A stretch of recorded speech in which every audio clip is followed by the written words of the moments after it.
Shavua Tov, everyone. Welcome to Tillers Tell Stories for Saturday night. The title of this week's video is The Not Yet Celebrated Celebration. I freely adapted it from the book Days in Chabad, which was compiled in Hebrew by Rabbi Yosef Kamenetsky and translated to English by Yosef Cohen. The most extraordinary letter was written and then signed on the 27th of the Jewish month of Tammuz in the Jewish year 5519. Corresponding to 1759, in the Polish city of Lvov, which is now called Lviv, and it's in Ukraine, not Poland. Hard to follow the shifting East European boundaries.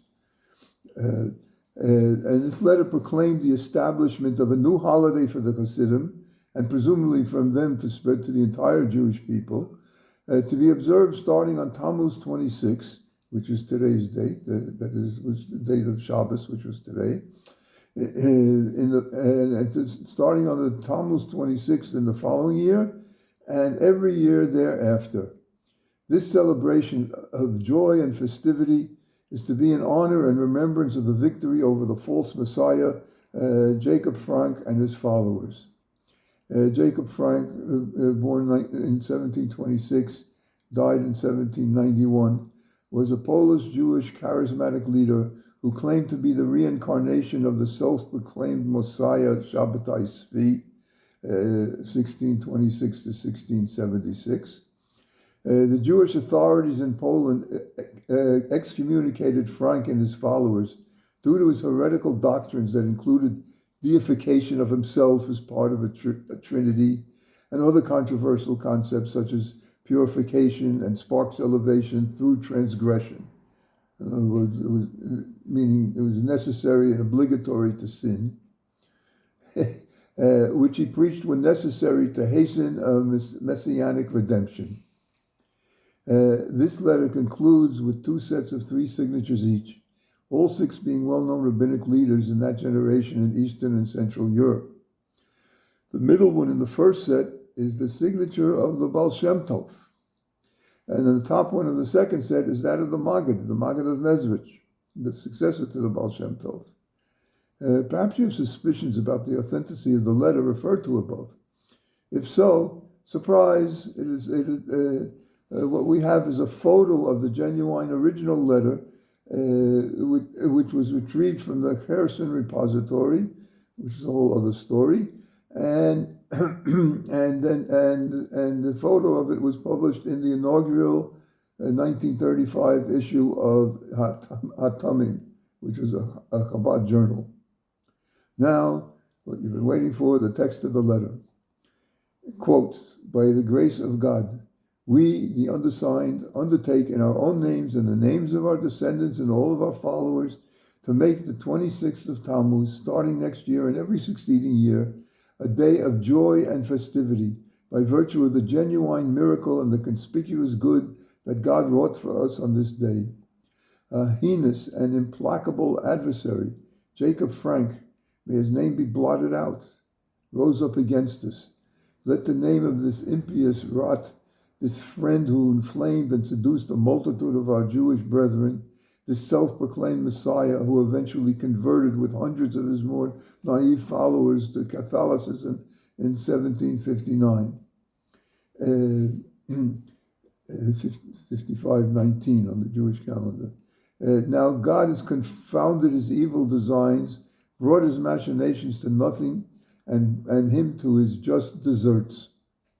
This festival being proclaimed is in recompense for the following: that Bishop Tukolsky of the city of Lvov summoned us, the 3 undersigned, on the 23rd of Tammuz in 5519, 1759, to his city in order to set forth the terms of our opposition to these sinners in debate who were ranged to the left of us. In the debates, the wrangling, and the hard questions that were traded back and forth, God stood to the right of us, a bulwark to our righteousness, and vindicated the name of our people, Israel. On the 26th of Tammuz of this year, we triumphed over the agents of wickedness, made their names be blotted out, and saved innumerable Jewish souls from a terrible fate, heaven forfend. We have resolved, therefore, on our own behalf and on behalf of our descendants and those who follow us, to make this a day of feasting and gladness, of joy and jubilation to the end of time. In the resolve thereof, we append our names to this letter on this day, Tammuz 27, in the year 5519, 1759, in our community of Lvov.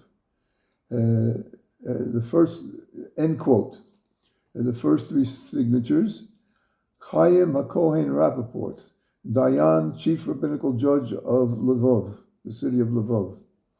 Second, Yisrael ben Eliezer Baal Shem of Mezibuzh. Third, Yitzhak Dovber Margolius, Rabbi of Yazlowitz, who was a close disciple of the Baal Shem Tov, and not to be confused with his brother Rabbi Meir Margolius, one of the foremost disciples of the Baal Shem Tov.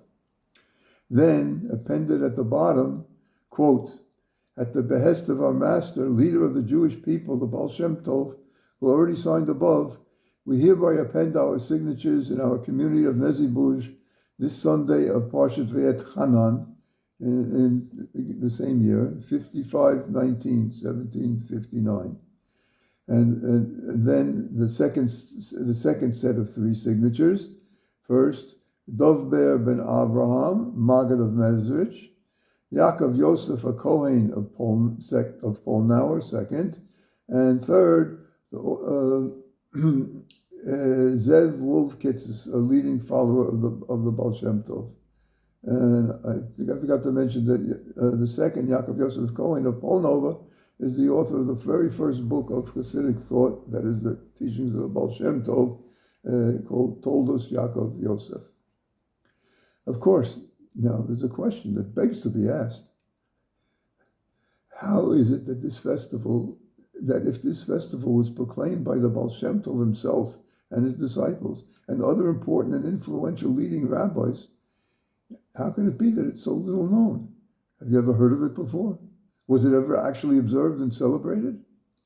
In a letter of Kislev 8, Kislev is the Jewish month in which Hanukkah begins, on its 25th day.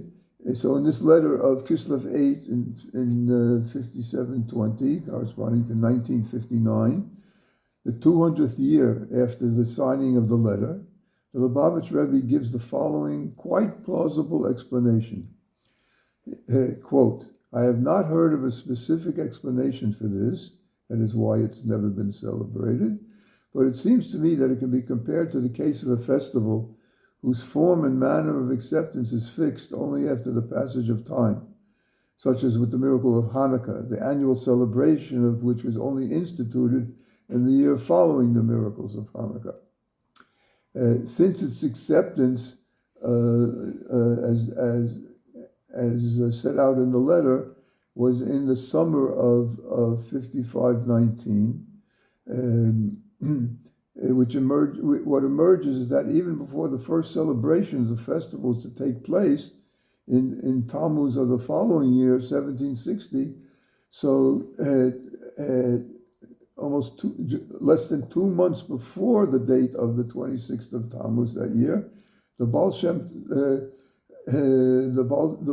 Tov passed away on Shavuot, the festival of Shavuot, and the group disbanded. We know something of the state of mind that existed among his disciples in the next 12 months, and especially in the first 7 weeks until Tammuz 26. We are speaking then of a date that never became the occasion of an actual celebration. End quote. That's all right, that we don't have that festival.